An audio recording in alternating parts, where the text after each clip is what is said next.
সকলকে নতুন বছরে অনেক অনেক শুভেচ্ছা। আজকে 2026 সালের প্রথম দিন, মানে 1 জানুয়ারি।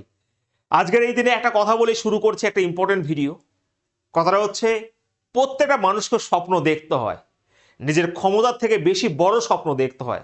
কারণ তুমি যদি স্বপ্ন দেখো তাহলে হয়তো সেই স্বপ্নগুলো পূরণ হবে। বোঝা গেছে? তো তোমার ক্ষমতার থেকে সব সময় বড় স্বপ্ন দেখার চেষ্টা করবে। আমরা দুদিন আগে কলকাতা পুলিশ এসআইয়ের মেন্স যে পরীক্ষা হয়েছিল সেখান থেকে অবশ্যই আমরা আন্দাজ করতে পারছি যে ওয়েস্ট বেঙ্গল পুলিশ এসআইতে কেমন টাইপের প্রশ্নগুলো আসতে পারে। তো যারা যারা ওয়েস্ট বেঙ্গল পুলিশ এসআইয়ের পরীক্ষা দেবে তারা একটু ভালো করে প্রশ্নপত্রগুলো অ্যানালাইসিস করো। আমি তোমার দেখিয়ে দিচ্ছি কি কি প্রশ্ন এসেছে, কিন্তু এখান থেকে অনেকটাই বোঝা যায় যে কেমন টাইপের প্রশ্ন আসতে পারে। আমরা যদি প্রথমেই যাই প্রশ্নপত্রে, যে পেপার 1, প্রথমে জেনারেল স্টাডিজ। অনেকের ডাউট রয়েছে যে আমাদের যে জিকেটা কেমন টাইপের আসবে। দেখো, তোমরা যারা আমাদের ব্যাচে ভর্তি হয়ে রয়েছে, তোমাদের যেই নোটস দিয়ে দেওয়া হয়েছে সেখানে কিন্তু অবজেক্টিভও রয়েছে এবং তার সাথে সাথে ডেসক্রিপটিভও রয়েছে, এবং সেই অনুযায়ী কিন্তু মানে সেরকম ভাবেই তোমাদের পরীক্ষা প্রশ্ন হয়েছে। দেখো এখানে প্রশ্নপত্র যে গ্রুপ এতে, দেখো জেনারেল স্টাডিজ 1 নম্বরে 20খানা প্রশ্ন ছিল। যারা অ্যাকচুয়ালি পড়াশোনার সাথে রয়েছে, আমার মনে হয় এইগুলো সব পারা উচিত। যে ভারতের কোন রাজ্যের শিমুলিপাল টাইগার রয়েছে, 2025-এ ফরাসি ওপেন টেনিস টুর্নামেন্টের চ্যাম্পিয়নকে, কারেন্ট অ্যাফেয়ার্সের মধ্যে রয়েছে। ঠিক আছে। 3 নম্বর, ইন্টারন্যাশনাল স্পেস স্টেশনে প্রথম কোন ভারতীয় পা রেখেছিলেন স্ট্যাটিক জিকের মধ্যে, কোন দেশের বিরুদ্ধে ইসরায়েল অপারেশন রাইজিং লায়ন শুরু করেছিলেন। তো এরকম করে 20খানা প্রশ্ন। প্রাচীন মুদ্রায় কোন হিন্দু রাজার বিনা বাজানোর প্রতিকৃতি দেওয়া ছিল। এইগুলো যারা পড়াশোনার মধ্যে রয়েছে, আমার মনে হয় তোমরা এগুলো পারা উচিত। হ্যাঁ, 20খানার মধ্যে যদি 20খানা না হয় সেটা আলাদা ব্যাপার, বাট পারা উচিত। এই যে কুলীন প্রথার প্রবর্তক কে ছিলেন। 8 নম্বর প্রশ্ন, কোন মুঘল সম্রাট ব্রিটিশদেরকে সুরাটে ব্যবসা কেন্দ্র স্থাপন করার অনুমতি দিয়েছিলেন। কোন রাজ্য ভারতের সর্বপ্রথম সম্পূর্ণ স্বাক্ষর রাজ্য হয়েছে। অবশ্যই এই জিকে এবং ইংলিশের জন্য যে তোমাদের অ্যান্সার কি আমি আমার টেলিগ্রামে দিয়ে দেবো, তোমরা অবশ্যই ওখান থেকে দেখে নিও। ঠিক আছে। যে বর্তমানে পোর্ট ব্লেয়ারের ভারতের সরকারের নাম কি, এগুলো রয়েছে। এরকম করে মোট আমরা দেখতে পাচ্ছি। দেখো 1827 সালে সিপাহী বিদ্রোহ প্রথম কোথায় শুরু হয়েছিল, ভারতীয় ইন্টারন্যাশনাল বুকার প্রাইজ কে পেয়েছে। ঠিক আছে। এই প্রশ্ন যত সময় তোমাদের কলকাতা পুলিশ এসেও তো দিয়েছে যত সময়, এটা তাই না। উদ্ভিদের জন্য ম্যাগনেসিয়ামের প্রয়োজনীয়তা কি বা প্রয়োজন কেন, বংশদের জনক কাকে বলা হয়। তো এরকম করে মোট 20খানা প্রশ্ন দিয়েছে। এখানে কিন্তু কোনো বেশি প্রশ্ন দেয়নি। বোঝা গেছে? তো অবজেক্টিভ দিয়েছে 20 নাম্বার এখানে। এবং তার সাথে যখন আমরা দুইয়ের দাগের প্রশ্ন করব, দেখুন 5টা প্রশ্ন 2 নাম্বার করে করতে হবে এখানে। তো সিন্ধু জল যদি কোন দেশের মধ্যে, এইগুলো অবজেক্টিভই। ঠিক আছে। কিন্তু প্রশ্ন মানটা বাড়িয়ে দিয়েছে যে কাদের মধ্যে স্বাক্ষরিত হয় এবং কখন হয়। এই যে এসসিওতে মানে সাংহাই কোঅপারেশন অর্গানাইজেশনে কতগুলো দেশ রয়েছে এবং এর পুরো অর্থ কি, মানে এক কথাই উত্তর, বাট সেটা 2টো করে দিয়ে দিয়েছে। এরকম করে 5টা দিয়েছে। এবং এরপরে যখন আমরা করবো 30 নম্বর তো হয়ে গেল। এরপরে দেখো ব্রড কোশ্চেন দিয়েছে, সেখানে হয়তো বেশি লিখতে হবে না, কিন্তু তোমার জিনিসগুলো জানা উচিত। যে ভারতের উপরাষ্ট্রপতি কিভাবে নির্বাচিত হন, উপরাষ্ট্রপতির কার্যকালের মেয়াদ কতদিন, ভারতের রাষ্ট্রপতি হতে গেলে কি কি যোগ্যতার প্রয়োজন।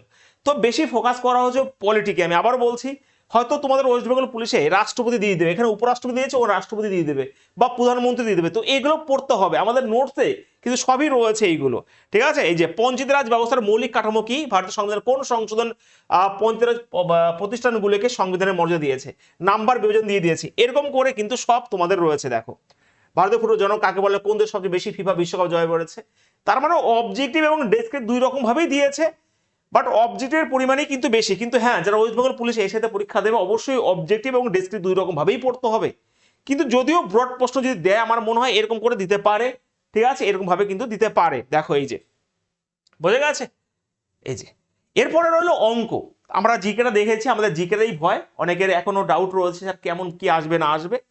তো অবজেক্টিভ এবং ডেসক্রিপটিভ 2 রকম ভাবেই কিন্তু দেবে। আমরা দেখতে পেলাম যে একটু পলিটির দিকে বেশি দিয়েছে এখানে, তাই না, যে ব্রড প্রশ্নতে এখানে। তো যাই হোক, আমাদের সবই কিন্তু করতে হবে। দেখো অঙ্ক 5টা, আমরা জানি 5 নাম্বার করে রয়েছে, 25 নাম্বার 5টাই দিয়েছে, এক্সট্রা কোনো কিছু দেয়নি। একটা সিম্পলিফিকেশন দিয়েছে, পারা যায়, কোনো অসুবিধা নেই। একটা কয়েনের অঙ্ক দিয়েছে, এটাও পারা যায়। একটা প্রফিট লস থেকে ভালো প্রশ্ন দিয়েছে, এই অঙ্কটা আমার হুবহু করানো আছে, এটা হুবহু করানো আছে। ঠিক আছে। এই একটা অঙ্ক প্রফিট লসের ভালো প্রশ্ন, একটু ব্রেন খাটাতে হবে এটা। এবং এটাও একটা সহজ প্রশ্ন, অঙ্ক মোটামুটি করা যেতে পারে, 5টা প্রশ্ন করা যেতে পারে। এরপর রিজনিং এ যেটা ওভারঅল আমরা দেখতে পেয়েছি যে রিজনিং কেমন ভাবে দেয়, রিজনিং যেরকম ভাবে দিত আগে সেরকম ভাবেই তোমাদের হয়েছে, ঠিক আছে। যেরকম ভাবে রয়েছে, এটা ইংলিশে রয়েছে এখানে, ঠিক আছে, এটা ইংলিশে আনা হয়েছে। তো সিটিং অ্যারেঞ্জমেন্ট থেকে শুরু করে এগুলো তোমাকে বেশি বেশি করে যেতে হবে, ঠিক আছে। সিটিং অ্যারেঞ্জমেন্টই বেশি দিয়েছে এখানে, বোঝা গেছে। এরকম করে যেগুলো আগে যেরকম ভাবে দিত সেরকম ভাবে এই দেখে নিতে পারো তোমরা, ঠিক আছে। এখানে এখানে 5-এ 5 নাম্বার, তোমার 10 নম্বর রয়েছে অ্যাকচুয়ালি এখানে, ঠিক আছে। এটা করলে তোমার 10 নম্বর এখানে রয়েছে এখানে। একইভাবে এইগুলো তোমাকে আগে এরকমই প্রশ্ন এসছে, তো সেরকম ভাবেই রয়েছে, দেখো এই যে, ঠিক আছে। আবার এখানে দেখো আবার একটা দিয়েছে এখানে সিটিং অ্যারেঞ্জমেন্টের, ওকে। এই যে এটা হচ্ছে আমাদের প্রথমে গেল তোমার জেনারেল স্টাডিজ এবং ম্যাথ এবং রিজনিং এর পেপার। আশা করা যায় ওয়েস্ট বেঙ্গল পুলিশেও এইটার প্রশ্ন আসতে পারে, অবশ্যই আসবে, এই টাইপেরই প্রশ্ন আসবে, কোনো সেরকম ভাবে চেঞ্জ তোমরা দেখতে পারবে না। তবুও বলি জিকের জন্য তোমাকে ডিটেলসগুলো একটু রিভিশন, মানে একটু যদি পড়ে যাও আমার মনে তুমি লিখতে পারো, বেশি মানে বড় করে আসবে না, কোনো প্রশ্ন হয়তো 10 নাম্বার দেবে না তোমার। এই আসলে বেশিরভাগ চান্স এই প্রশ্ন থেকে বোঝা যায় এরকম ভাবেই আসবে।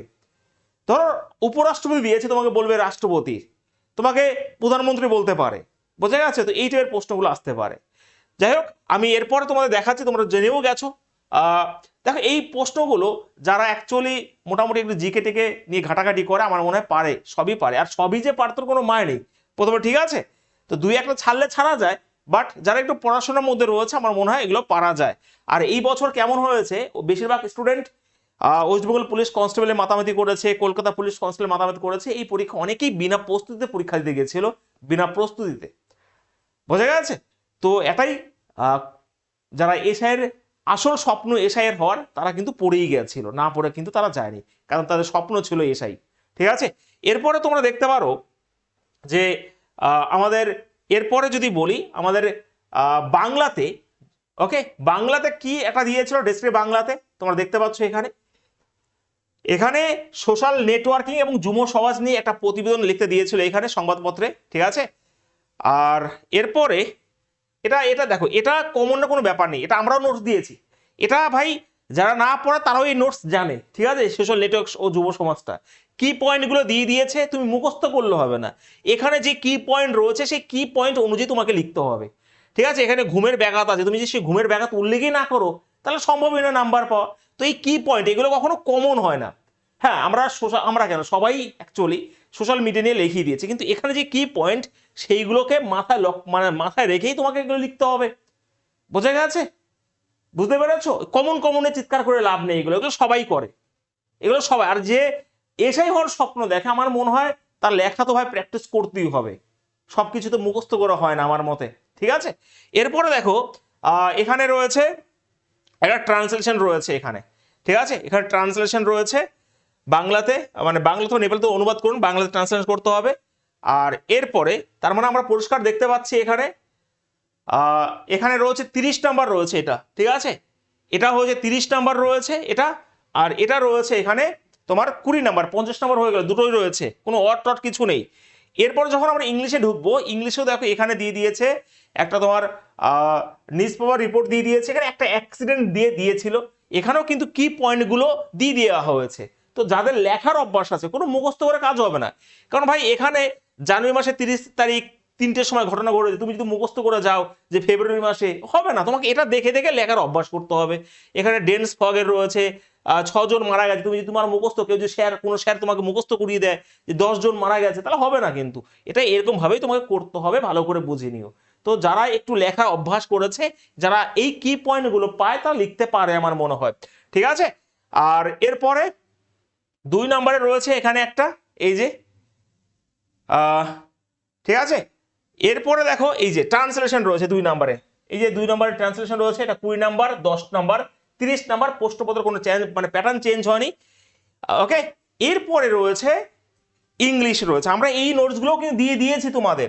এখানে অ্যাপ্রোপ্রিয়েট প্রিপোজিশন এবং 100% শিওর যারা ওয়েস্ট বেঙ্গল পুলিশে এসেই তো দেবে তাদেরও কিন্তু প্রিপোজিশন দেবে, ঠিক আছে। আমি এই ইংলিশের এবং জিকের অ্যান্সার কিগুলো টেলিগ্রামে কিন্তু দিয়ে দেবো, তোমরা অবশ্যই সেগুলো দেখে নিও। এগুলো সহজ সহজ ছিল, বেশি কঠিন দেয়নি। মোটামুটি প্রিপোজিশনগুলো, কমন প্রিপোজিশনগুলো এখানে কিন্তু দিয়ে দেওয়া হয়েছে, ঠিক আছে। Divide the property among the brothers, দেখো আমি বলছি না এগুলো, ওকে, তোমরা এগুলো জানো। একইভাবে ওটা দিয়েছে এবং এখানে দিয়ে দিয়েছে এই যে মেক এ সেন্টেন্স তৈরি করতে হবে with the following pair of words two different their meaning, এই যে রয়েছে, ঠিক আছে। প্রত্যেকটা আলাদা আলাদা করে মানে তো আলাদা হবে এবং সেই নিয়ে সেন্টেন্স তোমাকে তৈরি করতে হবে। এবং এখানেও তোমার এখানে 10 নম্বর, এটা 5 15 নম্বর হয়ে গেল, ওইদিকে 30 45 হয়ে গেল। আর এখানে রয়েছে read E sentence has a grammatical error রয়েছে, এখানে এরর দিয়ে দিয়েছে 5 নম্বরে, 5টা সেন্টেন্স দিয়ে দিয়েছিল। তো এই টাইপের প্রশ্ন তোমাদের দিয়েছে। সত্যি কথা বলতে যারা একটু মানে এসের স্বপ্ন দেখে এসের জন্য পড়াশোনা করেছে, আমার মনে হয় এগুলো পারা উচিত।